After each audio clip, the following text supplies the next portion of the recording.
ব্যাসদেবের মহাভারতে তার নাম আপনি কোথাও পাবেন না। ভগবান শ্রীকৃষ্ণের ইচ্ছেতে তিনি শ্যাম নামে খ্যাত হবেন কলিযুগে, এটা স্বয়ং ভগবান শ্রীকৃষ্ণই তাঁকে বলে দিয়েছিলেন। যে পুরাণকার ওটা লিখছেন সেই পুরাণকার কিন্তু তার সময়টাকে ধরছেন, সমসাময়িক কালকেই রিপ্রেজেন্ট করছেন ওই পুরাণে।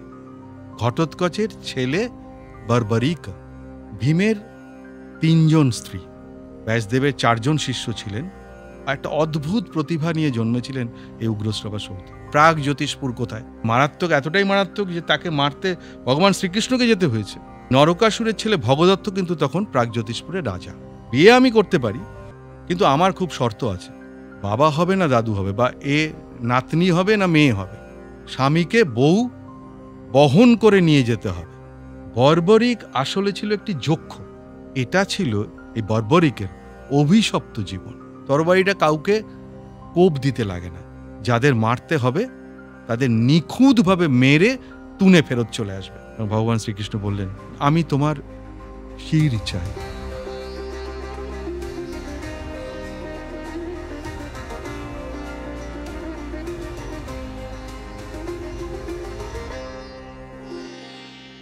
জানি না আপনারা কিভাবে সাড়া দিলেন, কেমন লাগলো, সত্যি সত্যি মন খুলে বলছেন কিনা। যাই হোক, নমস্কার। আবার হাজির হয়েছি আপনাদের কাছে এই কথাব্রজ নিয়ে। কথাগুলো সত্যি ভালো লাগছে কিনা জানতে বড় ইচ্ছে করে। আজকে আমরা একটা অন্য জিনিস বলবো। অন্য জিনিস মানে, হ্যাঁ, শ্রবণযোগ্য তো বটেই। শ্যাম, এটা তো আমরা ভগবান শ্রীকৃষ্ণের নাম জানি। এই নামে আরো একজন আমাদের কাছে পূজিত হন, যদিও সেটা খুব বেশি দিন নয়। এই শ্যাম অর্থ কৃষ্ণই, যদিও প্রেক্ষাপটটা মহাভারত। কিন্তু একটা কথা শুরুতেই বলে রাখি, ব্যাসদেবের মহাভারতে তার নাম আপনি কোথাও পাবেন না। শুধু শুধু খুঁজতে যাবেন না, তার নাম আপনি কোথাও পাবেন না। পরবর্তীকালে যে খিল অংশ, মহাভারতের পরেও তো একটা খিল অংশ হয়েছে, অ্যানেক্সড পার্ট বলা হয়, যার নাম হচ্ছে হরিবংশ। এই হরিবংশও কিন্তু তার নাম যুক্ত হয়নি, যদিও দাপর যুগে মহাভারতের কুরুক্ষেত্র থেকেই একটি ঘটনার পরিপ্রেক্ষিতে তিনি ভগবান শ্রীকৃষ্ণের শরণে আসেন এবং ভগবান শ্রীকৃষ্ণের ইচ্ছেতে তিনি শ্যাম নামে খ্যাত হবেন কলিযুগে, এটা স্বয়ং ভগবান শ্রীকৃষ্ণই তাঁকে বলে দিয়েছিলেন, তিনি চেয়েও ছিলেন। দেখুন, মহাভারতের অনেকটা পরে আমাদের এই পুরাণগুলো লেখা হয়েছে, এবং পুরাণে যেসব গল্প থাকে, উপাখ্যান থাকে, লোককথা থাকে, যাই থাকুক না কেন, তার কিন্তু একটা সামাজিক মূল্য আছে। সবই গল্প, সবই উড়িয়ে দেওয়া তা কিন্তু নয়। যে পুরাণকার ওটা লিখছেন সেই পুরাণকার কিন্তু তার সময়টাকে ধরছেন, সমসাময়িক কালকেই রিপ্রেজেন্ট করছেন ওই পুরাণে। তাহলে বুঝতে হবে উনি যখন লিখছেন সেই সময়টা এগুলো ছিল। সুতরাং সবটা গল্প, সবকিছুই এরকম তা কিন্তু নয়। আমাদের এটা মনে রাখতে হবে, এই পুরাণগুলো সমাজেরও একটা দর্পণ। আমাদের আজকের যে কাহিনী বলবো, তিনি মহাভারতে না থাকলেও পুরাণে কিন্তু আছেন, স্কন্দ পুরাণে। স্কন্দ পুরাণের বয়সটা কিন্তু একেবারে কম নয়, একেবারে হালামোলের নয়, বহু পুরনো, যথেষ্টই। একদল বলেন ৫ম শতাব্দী, অন্য দল সেটা অষ্টম শতাব্দী বলেন, কিন্তু যে অরিজিনাল ভার্সন স্কন্দপুরাণের সেটা নাকি তারও আগে ছিল। এটা অনেক পণ্ডিতই মনে করেন। প্রায় ৮০,০০০-এর ওপরে শ্লোক রয়েছে স্কন্দপুরাণে, মূলত শিব পার্বতী এবং কার্তিকেয় বা স্কন্দ, তাকে নিয়েই এই কাহিনীটা। এখানে রামায়ণ এবং মহাভারত থেকে বেশ কিছু কাহিনী বা গল্প রয়েছে। প্রেক্ষাপট কিন্তু মহাকাব্যের। খেয়াল করুন, প্রেক্ষাপটটা মহাকাব্যের, কিন্তু যাকে নিয়ে বলবো সেই মানুষটিকে এতক্ষণ ধরে নিশ্চয়ই ভাবছেন কাকে নিয়ে বলবে। চরিত্রটি হলো বর্বরিক। বর্বরিক নাম শুনেছেন নিশ্চয়ই। ইনি মহাভারতের চরিত্র, কিন্তু সেখানে আপনি তাকে কোথাও দেখতে পাবেন না। একটু পরিচয় করিয়ে দিই। ইনি হলেন পঞ্চপাণ্ডবের মেজ ভাই ভীমের নাতি, ঘটোৎকচের ছেলে বর্বরিক বা বর্বরিক, অনেকে বারবারিক বলেন। ইংরেজিতে বারবারিক বলে একটা শব্দ আছে, আপনারা জানেন, যার মানে হচ্ছে বর্বর, অসভ্য, নিষ্ঠুর, নৃশংস, ভয়ঙ্কর, এরকম অনেক অর্থ আছে। ল্যাটিন শব্দ বারবারিকাস এবং গ্রিক শব্দ বারবারিকস, এই শব্দ থেকে সম্ভবত পরবর্তীকালে ইংরেজিতে বারবারিক শব্দ এসেছে। বর্বরিক আমাদের যে যাকে নিয়ে আজকে কথা বলছি তার থেকেও আসতে পারে। এরই আর এক নাম হচ্ছে শ্যাম। ভগবান শ্রীকৃষ্ণের ইচ্ছেতেই বর্তমানে তিনি খাটু শ্যাম নামে বিখ্যাত। আপনারা এখন নিশ্চয়ই বুঝতে পারছেন কার কথা বলতে যাচ্ছি।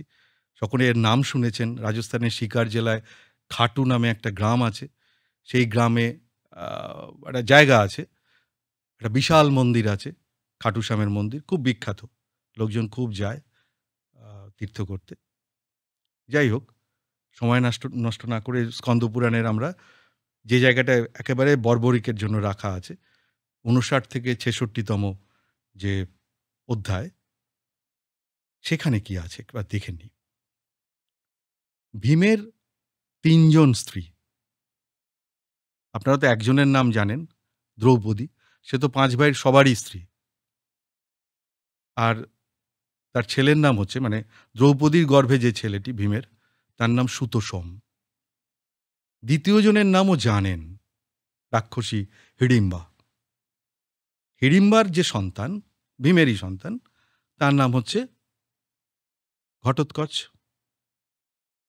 আর তৃতীয় যে স্ত্রী ভীমের, এটা আপনারা হয়তো কম জানেন, তার নাম হচ্ছে বলন্ধরা। তারও একটি ছেলে আছে, তার নাম হচ্ছে সর্বগ। সর্বগ। তো এখন নিমিষারণ্যে যজ্ঞ হচ্ছে। শৌনক মুনি উগ্রশ্রবা সৌতিকে অনুরোধ করলেন যে আপনি একটু এসে গেছেন যখন, গুপ্তক্ষেত্রের গল্প বলুন। গুপ্তক্ষেত্রের গল্প খুব ভালো লাগে, ওখানের কথা একটুখানি বলুন। তো তখন উগ্রশ্রবা বৈশম্পায়নের নাম স্মরণ করে, কারণ বৈশম্পায়ন হচ্ছে তার গুরুদেব। আপনারা জানেন বৈশম্পায়ন শুধু নয়, ব্যাসদেবের ৪ জন শিষ্য ছিলেন, কৈল, জৈমিনী, বৈশম্পায়ন এবং সুমন্ত। আর নিজের ছেলে তো সুখদেব আছেনই, সেটা এখন উল্লেখ করছি না। তো বৈশম্পায়নের নাম স্মরণ করে উগ্রশ্রবা সৌতি, এই উগ্রশ্রবা সৌতি সম্পর্কে একটু বলার আছে। এই মুনি একটা অদ্ভুত, তখন সবাই শ্রুতিধর ছিলেন, যা শুনতেন মনে রাখতেন, কিন্তু তিনি মানে একবার শুনতেন, একবার, বিরাট বিরাট শ্লোক তার মুখস্থ থাকত। আর একটা অদ্ভুত প্রতিভা নিয়ে জন্মেছিলেন এই উগ্রশ্রবা সৌতি। একে আপনি বিভিন্ন সময় মহাভারতে দেখবেন। একটা সময় তো অনেক দূর পর্যন্ত তিনি টেনে নিয়ে গেছিলেন। যাই হোক, সেগুলো আলাদা কথা। তো তখন ইন্দ্রপ্রস্থে পাণ্ডবেরা রাজত্ব করছেন। তো এই সময় হঠাৎ করে দেখছে যে থপথপ করে ঘটোৎকচ রাজসভায় এগিয়ে আসে। তখন অত বয়স তো হয়নি। একটা একটা বেঢপ ঘটের মতো মাথা, পেটটা বিরাট, একটা আ চেহারাটা ঠিক সেইভাবে যুৎসই নয়। যাই হোক, ভাইয়ের ছেলে তো। সবাই একেবারে হৈ, হৈ করে উঠল, ঘটোৎকচ এসছে, ঘটোৎকচ এসছে। সবাই আদর করতে শুরু করল। জেঠু তো এত ভালো, তাকে কোলে নিয়েই বসে পড়ল। ঘটোৎকচও সবাইকে প্রণাম টনাম করল। তো সবাই জিজ্ঞাসা করল যে, "মা কেমন আছে?" মানে হিড়িম্বার কথা জিজ্ঞাসা করল। তিনি কেমন আছেন? এইসব জিজ্ঞেস করল। তো হঠাৎ যুধিষ্ঠির বললেন এর মধ্যে, মাধব" মানে ভগবান শ্রীকৃষ্ণকে বলছেন, "আমাদের ঘটোৎকচের কিন্তু বিয়ের বয়স হয়ে গেছে। একটা পাত্রীর সন্ধান-টন্ধান দিতে পারেন?" ভগবান শ্রীকৃষ্ণ তখন চুপ করে চোখ বুজে একটু ভেবে নিয়ে বললেন, "আছে, আছে, আছে। এটা প্রাগজ্যোতিষপুরে আছে।" সবাই জিজ্ঞাসা করলেন, "কোথায়, কোথায়, কোথায়, কোথায়?" তখন বললেন, "প্রাগজ্যোতিষপুরে। অস্থি রাজন প্রবক্ষ্যামি দারানস্য চিতম শুভম সাম্প্রতম সংস্থিতা রম্যে প্রাগজ্যোতিষপুরে বরে।" অস্থি রাজন, আছে রাজা, আছে। প্রবক্ষ্যামি দারানস্য চিতম শুভম। এইরকম মেয়ে আর শুভ হবে না। মানে রাজ্যটোক। সাম্প্রতম সংস্থিতা রম্যে প্রাগজ্যোতিষপুরে বরে। এখন তিনি রয়েছেন প্রাগজ্যোতিষপুরে। এই হচ্ছে মানেটা। এখন প্রাগজ্যোতিষপুর কোথায়? স্বভাবতই আপনাদের প্রশ্ন জাগবে। একটুখানি না ধরিয়ে দিলে বুঝতে অসুবিধা হয়। প্রাগজ্যোতিষপুর অনেকে দুটো মত আছে। কেউ বলেন পশ্চিমে, কিন্তু আমরা পূর্ব দিকেই ধরব। কারণ এটাই স্কন্দপুরাণেও আছে যে পূর্ব দিকে, যেখানে কামরূপ, আসামে। এই কারণে পূর্ব দিকটা ধরব, কারণ কামরূপ অঞ্চলের সঙ্গে এই ঘটোৎকচের জীবনটা অনেকটা জড়িয়ে। সেখানে মা কামাখ্যারও একটা অবদান আছে, ভূমিকা আছে। তো সেই প্রাগজ্যোতিষপুরে অসুর মুরা, মারাত্মক অসুর ছিলেন। মানে মারাত্মক, এতটাই মারাত্মক যে তাকে মারতে ভগবান শ্রীকৃষ্ণকে যেতে হয়েছে। তাহলে বুঝুন যে সে অসুর নয়। সেই অসুর মুরার মেয়ে হলো মৌরভী। সেই হচ্ছে প্রাগজ্যোতিষপুরের ভগবান শ্রীকৃষ্ণের পছন্দ করা পাত্রী ঘটোৎকচের জন্য। এখন সে তো হলো। এবার ভগবান শ্রীকৃষ্ণ বলতে শুরু করলেন যে ওর বাবা মুরাকে আমি মারার পর ওই মেয়ে, ওইটুকু মেয়ে আমার সঙ্গে যুদ্ধ করতে এসেছে। আমায় চ্যালেঞ্জ করছে। মানে ভগবান শ্রীকৃষ্ণ মুগ্ধ ওর সাহস দেখে। আমিও যখন সুদর্শন চক্র চালিয়ে ওকে হত্যা করতে যাব, ঠিক তখন আমাকে মা কামাখ্যা এসে বাধা দিলেন। তিনি বললেন, "এটা করবেন না। ও আমার বরে, ও কিন্তু মানে এত দূর পর্যন্ত এসেছে। আমার আ বরেই মৌরভী অপরাজেয় বলতে পারেন। আমি ওকে ওই তরবারিটা দিয়েছি, ঢাল দিয়েছি। আপনি ওকে মারবেন না দয়া করে।" তখন ভগবান শ্রীকৃষ্ণ বলছেন, মারব না, কিন্তু আপনি বলুন, ওকে যুদ্ধ থামাতে বলুন। ও আমার সঙ্গে যুদ্ধ করতে এসেছে।" মা কামাখ্যা তখন মৌরভীকে ডেকে বলছে, "তুমি করছোটা কি? তুমি করছোটা, তুমি কার সঙ্গে যুদ্ধ করছো? তুমি জানো উনি কে? ভগবান শ্রীকৃষ্ণকে তুমি মারতে যাচ্ছ? ক্ষমা চাও।" মৌরভী তখন ভগবান শ্রীকৃষ্ণের কাছে ক্ষমা চাইলেন।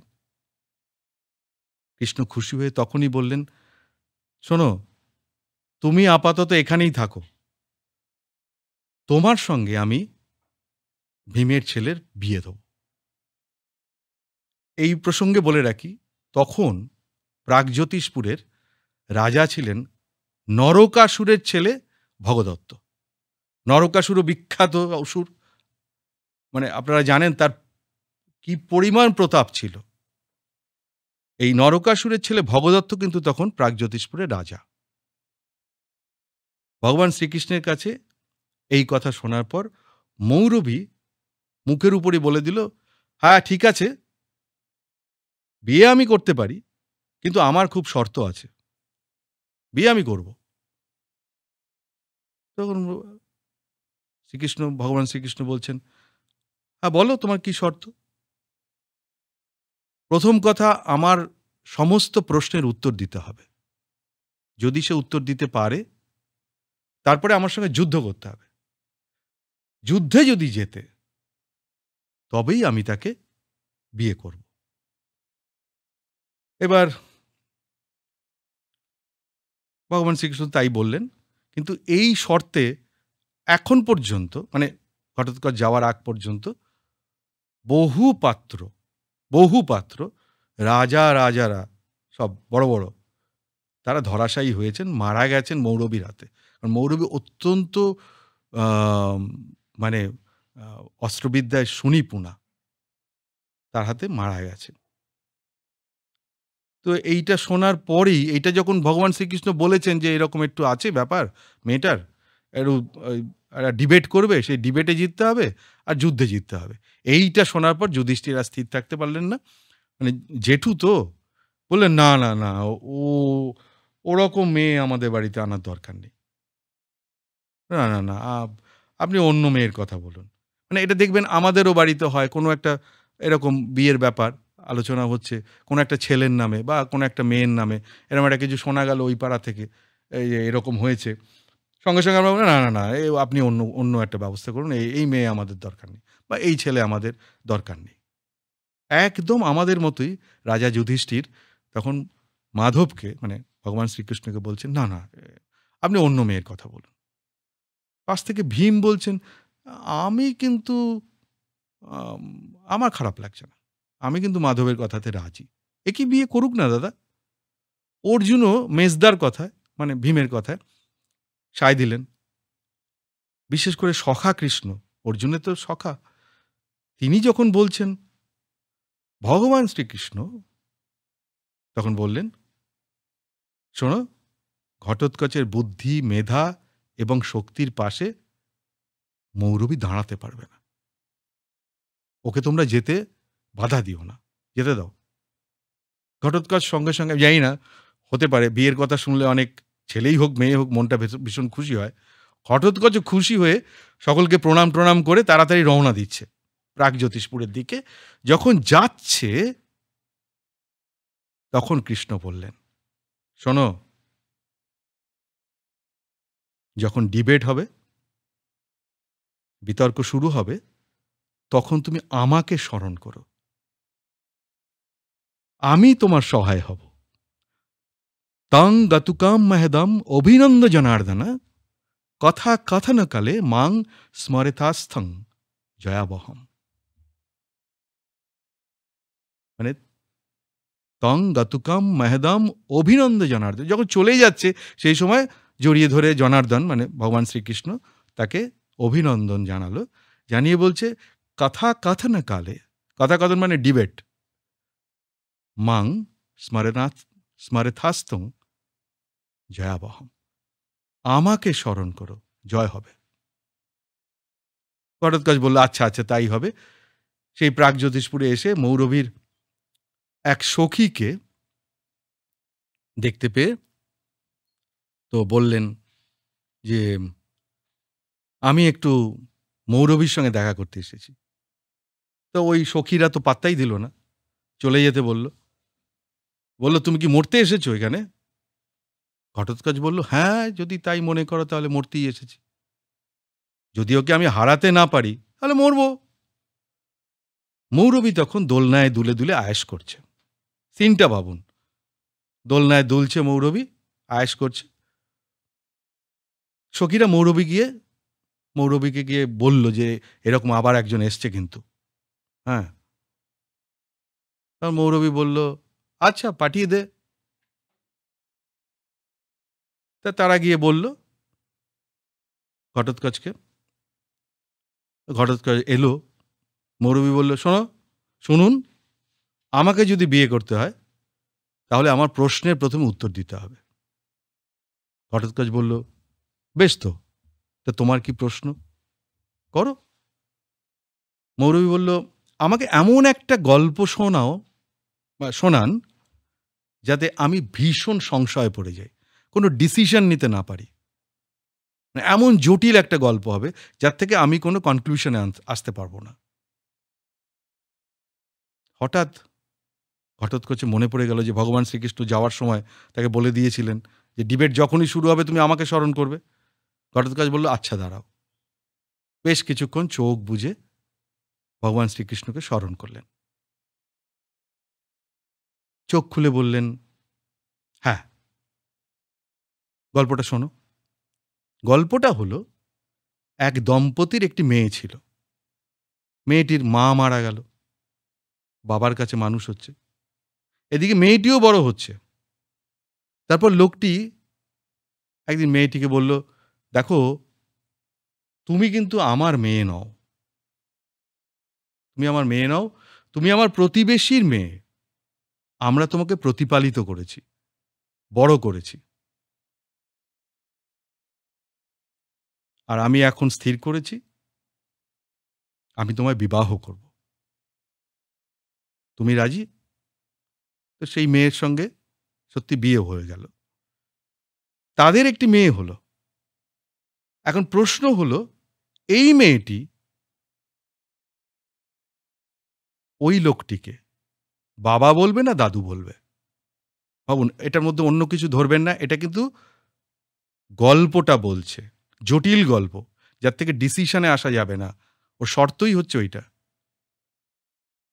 গল্পটাকে, এটা কিন্তু গল্প, এভাবে অন্য কিছু ভাববেন না। তা মৌরবী অনেকক্ষণ ধরে ভাবছে এই উত্তরটা কি হবে। সত্যিই তো বাবা হবে না দাদু হবে, বা এ নাতনি হবে না মেয়ে হবে, কোনো ডিসিশন দিতে পারছে না, আর রেগে যাচ্ছে, অসম্ভব রেগে যাচ্ছে।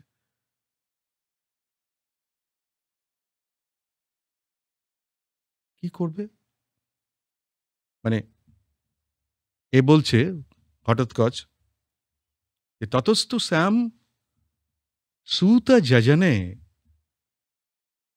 তস্মান মদন রাসভাত বাধুসাতস্য ভবতি কিম দৌহিত্রী সুতা অথবা। ভেবে বলো, এনম প্রশ্নম মম ব্রুহি শীঘ্রং চেচ্ছক্তিরস্তিতে। যদি ক্ষমতা থাকে, এনম প্রশ্নম, এই শোনার পর মম ব্রুহি, যদি ক্ষমতা থাকে আমার এই প্রশ্নের উত্তর দাও। প্রচণ্ড কনফিউজড হয়ে গেল মৌরবী, আর কোনো উত্তর দিতে পারছে না, রেগে যাচ্ছে। হঠাৎ করে সেই মা কামাক্ষার দোয়া মন্ত্রপুত তরবারি সেটাকে বার করলেন, ঘটোৎকচকে মারতে গেলেন। ঘটোৎকচ যুদ্ধে কিন্তু যথেষ্ট পারদর্শী। আপনারা জানেন মহাভারতে কত বড় একটা পার্ট নিয়েছিল ঘটোৎকচ। সে ওই বিদ্যাটা খুব ভালো জানে। যখনই মারতে গেছে সোর্ডটা, এটা একটু সিনেমার মতো করে ভাবুন, ও মাথাটা সরিয়ে নিয়েই পেছন দিক দিয়ে গিয়ে মৌরবীর চুলের মুঠি ধরে তাকে মাটিতে ফেলে দিয়েছে। আর যেই মাটিতে ফেলেছে ওর হাত থেকে তরবারি ছুটে গেছে, সেই তরবারি তুলে এনে মৌরবীর নাকের কাছে ধরেছে। ব্যাস হয়ে গেল, মৌরবী হার মানল। তার আগে বিতর্কে হেরেছে, উত্তর দিতে পারেনি, যুদ্ধে হেরে গেল। এবার তো ঘটোৎকচকে বিয়ে করতে হবে। শুধু বলল, মানে নরম হয়েই বলল স্বাভাবিকভাবে, মা কামাক্ষা এরকমই বলেছিলেন আপনার কথা। তখন ঘটোৎকচ বলল বিয়ে তোমায় আমি করব, বিয়ে আমি করব, কিন্তু আমাদের পরিবারের একটা নিয়ম আছে, আর সেই নিয়মটা এই যে স্বামীকে বউ বহন করে নিয়ে যেতে হবে। বুঝুন, এরকম কিন্তু কোনো নিয়ম নেই।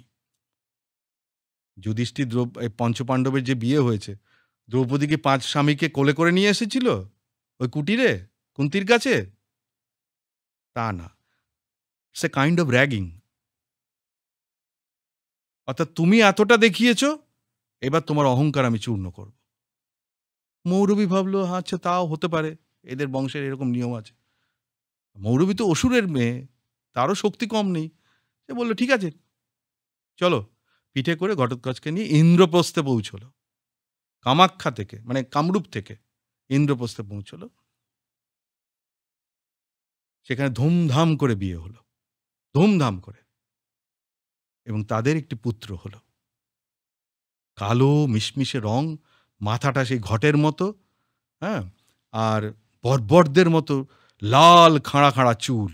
বাবা ঘটোৎকচ তাই নাম দিল বর্বরিক। ওই যে খাড়া বর্বরদের মতো লাল লাল চুল, বর্বরাকার কেশত্বাৎ বর্বরিক অভিদো ভবন ভবিষ্যতি মহাবাহ কুলস্যানন্দ বর্ধনা। বিয়ের পর দ্বারকায় ভগবান শ্রীকৃষ্ণের সঙ্গে দেখা করতে এলো বর্বরিক। সঙ্গে এলেন বাবা ঘটোৎকচ এবং তার স্ত্রী মৌরবীকে সঙ্গে নিয়ে। দ্বারকার রাজসভায় তখন বসে আছেন উগ্রসেন, বসুদেব, অক্রূর, হ্যাঁ, সাত্যকী, সবাই। তখন কিন্তু দ্বারকার রাজা উগ্রসেন, কারণ কৃষ্ণ তো রাজা হননি।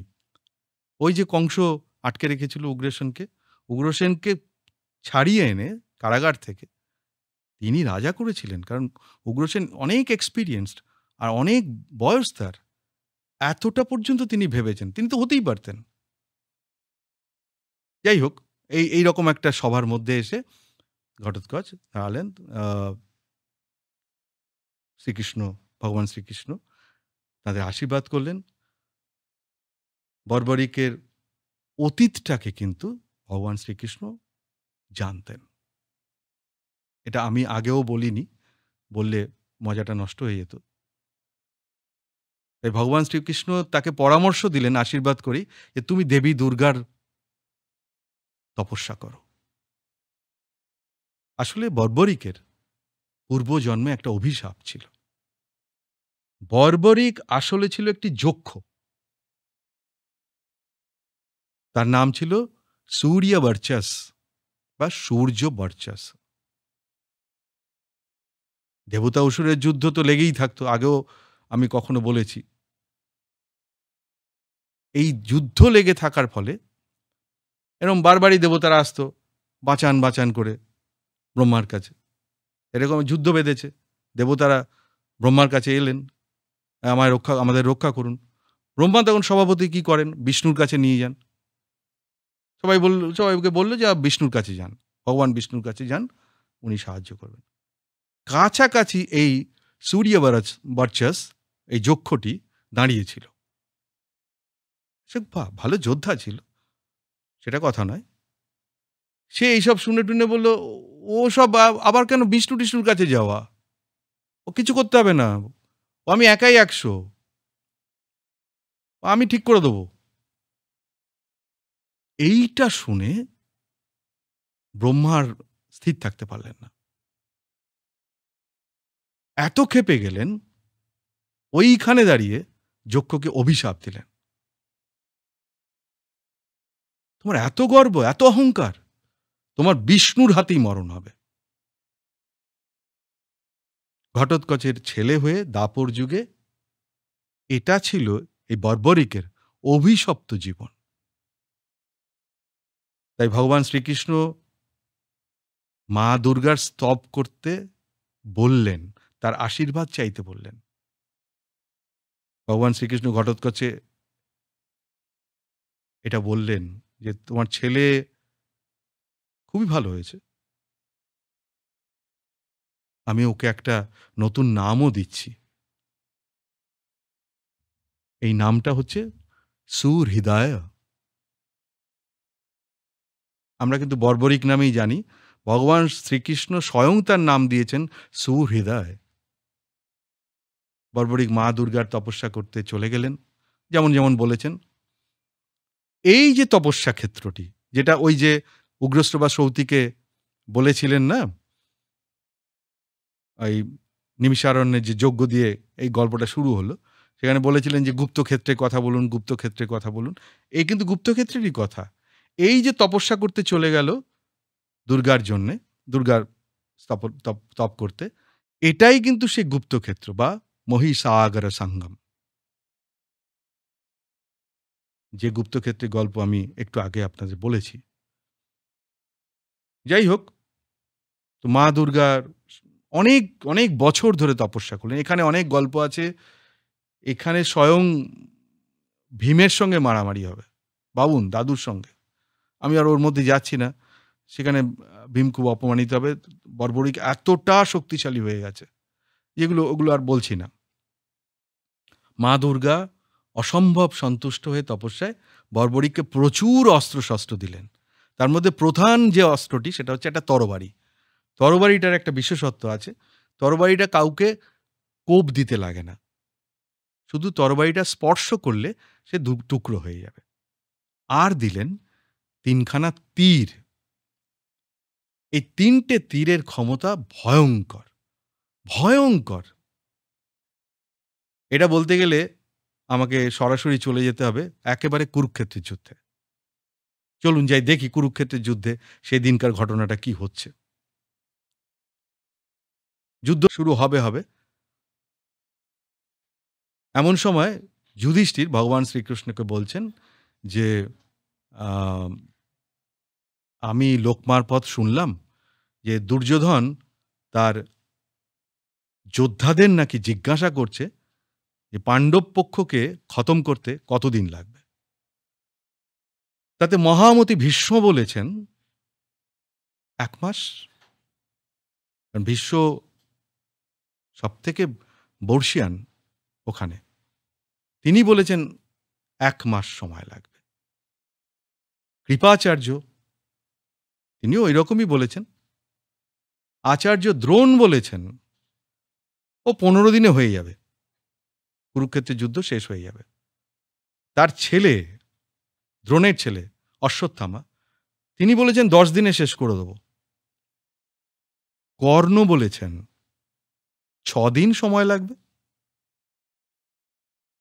এইসব শুনে যুধিষ্ঠির প্রচণ্ড ঘাবড়ে গেছেন, প্রচণ্ড ঘাবড়ে গেছেন।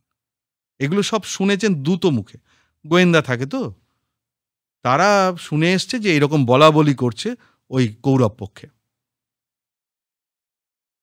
ভগবান শ্রীকৃষ্ণকে বললেন, সখা আপনি একটা কিছু বলুন, এই কদিনে কৌরব পক্ষকে আমরা ধ্বংস করতে পারবো? অর্জুন বললেন, আরে দূর বাবা, যুদ্ধের পরিণতি কি আগে থেকে কেউ বলতে পারে নাকি? কদিন শেষ হবে এটা কখনো বলা যায় না।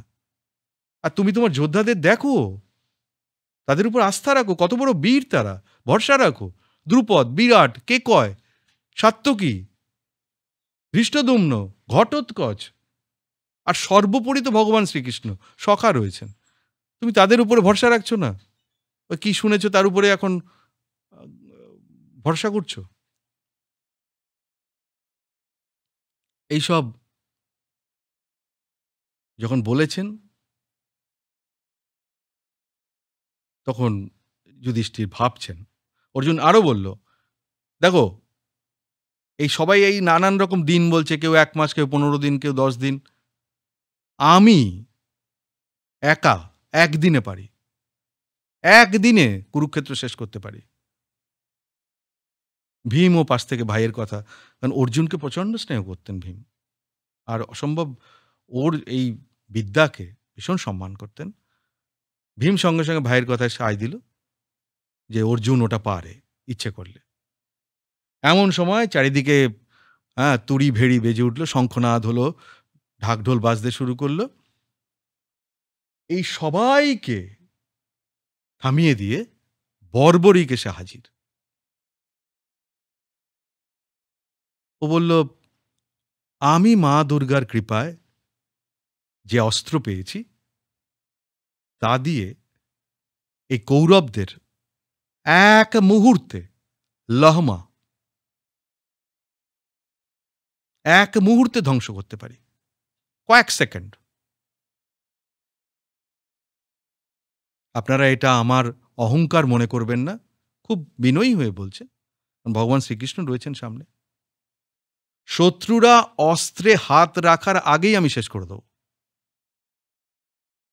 গুপ্তক্ষেত্রে এটাই ছিল আমার সাধনা। সভাপতি এইরকম যখন একটা বলে ফেলেছে, এরকম একটা বীরত্বের কথা, অর্জুন কিন্তু যার পর নাই খুব লজ্জা পেলেন। তার থেকে বড় বীর এই পৃথিবীতে তখন কেউ ছিল না, এখনো হয়তো নেই। অর্জুন খুব লজ্জা পেয়ে গেলেন। ভগবান শ্রীকৃষ্ণ তাকে জিজ্ঞাসা করলেন, তা তুমি যে বলছো, মানে সেও তো নাতিরই মতো বর্বরিক, তুমি যে বলছো সেটা হবে কি করে? এখানে কিন্তু আমি একটুখানি আপনাদের বলে রাখি, এখানে দুটো মত আছে। এই হবে কি করে উত্তরে দুটো মত আছে। দুটো মত হচ্ছে, কোথাও ভগবান শ্রীকৃষ্ণ ব্রাহ্মণের বেশে এসে এই পরীক্ষাটি নিয়েছেন, এটা দেখানো আছে, বলা আছে। আবার কোথাও জিজ্ঞাসা করবেন। কিন্তু এখানে আমরা দেখতে পাচ্ছি ভগবান শ্রীকৃষ্ণ সরাসরি জিজ্ঞাসা করছেন। তখন বর্বরিক তার সাধনার কথা বলল, যে কিভাবে কি হবে, প্রসেসটা কি। বর্বরিক বলছে, প্রথম তীরটি আমি ছুড়ব, যাদের মারতে হবে, অর্থাৎ যে যে টার্গেট আমাদের, সেই টার্গেটগুলো ফিক্স করে আসব, স্থির করে আসব। সেখানে কিছু লাল রং আমার তীর গিয়ে ছড়িয়ে দিয়ে আসবে, তাদের গায়ে পড়বে, চিহ্ন দিয়ে আসবে। আর দ্বিতীয় যে তীরটি, আচ্ছা ও চিহ্ন দিয়েই কিন্তু আবার তুনে ফেরত আসবে। আর দ্বিতীয় যে তীরটি, সেই তীরটি সে গিয়ে যাদের মারতে হবে না তাদের ফিক্স করে আসবে, চিহ্ন দিয়ে আসবে, গেরুয়া রঙের ছাই ফেলে আসবে। আর তৃতীয় যে তীর, এটি মারাত্মক তীর, যাদের মারতে হবে তাদের নিখুঁতভাবে মেরে তুনে ফেরত চলে আসবে, আবার পিঠে তুনের মধ্যে এসে যাবে। বর্তমানে আমরা খবর টবর রাখি সবাই, ইন্টারকন্টিনেন্টাল ব্যালিস্টিক মিসাইল বা আইসিবিএম, যেগুলো আমরা শুনি, একটা কন্টিনেন্ট থেকে, একটা মহাদেশ থেকে আরেকটা মহাদেশে যে কোনো দেশকে ধ্বংস করে দেওয়া যায় এই মিসাইলগুলো দিয়ে। যে কোনো দেশকে, যে কোনো ছোট ছোট টার্গেটকে শেষ করে দেওয়া যায়। সামরিক ঘাঁটি হতে পারে, তেলের ভান্ডার হতে পারে, ব্রিজ হতে পারে, বাঁধ হতে পারে, একেবারে নিখুঁতভাবে টার্গেট করে মারা যায়। এটা কি অনেকটা বর্বরিকের অস্ত্রের মতো নয়? আমি কিছু বলছি না, আপনাদের চিন্তার খোরাক দিলাম। যাই হোক, এই হলো বর্বরিকের অস্ত্রের ক্ষমতা। এটা শুনে তো সবাই খুব চমৎকৃত হলো। যুধিষ্ঠিরও হাঁপ ছেড়ে বাঁচলেন, বাবা এক নিমেষে তো শেষ করে দিতে পারে, তো আমাদের কাছেই রয়েছে, আমার নাতির এত ক্ষমতা। সবাই খুব চমৎকৃত হয়েছেন, কিন্তু গম্ভীর হয়ে গেছেন ভগবান শ্রীকৃষ্ণ। বর্বরিক সঙ্গে সঙ্গে আরেকটা কথা বলে রেখেছেন, যে এটাও আমি মনে করিয়ে দিই, যে আমার মায়ের কিন্তু একটা আদেশ আছে। আদেশটা কি? দুর্বলকে কখনো আঘাত করবে না, দুর্বলের উপর কোনো অত্যাচার চলবে না। তাই আমি দুর্বলের হয়ে যুদ্ধ করি। ভগবান শ্রীকৃষ্ণ গম্ভীর হয়ে গেছেন, অনেক আগেই শুনেই বুঝে গেছেন।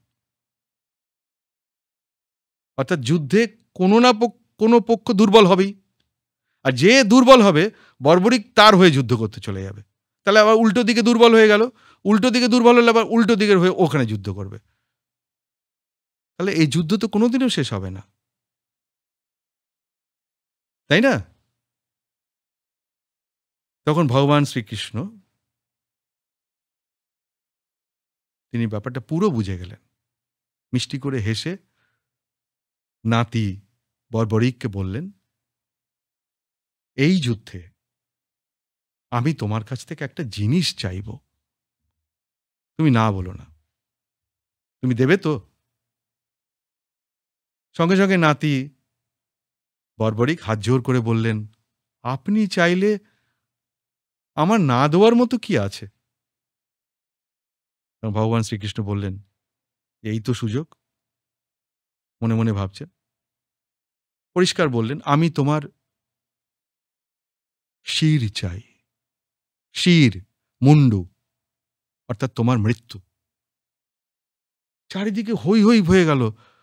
যুধিষ্ঠির, ভীম, অর্জুন, নকুল, সহদেব, বাকি সবাই বলছেন কি ভগবান শ্রীকৃষ্ণ বর্বরিকের মুন্ডু চাইছেন, মানে হত্যা করবেন বর্বরিককে।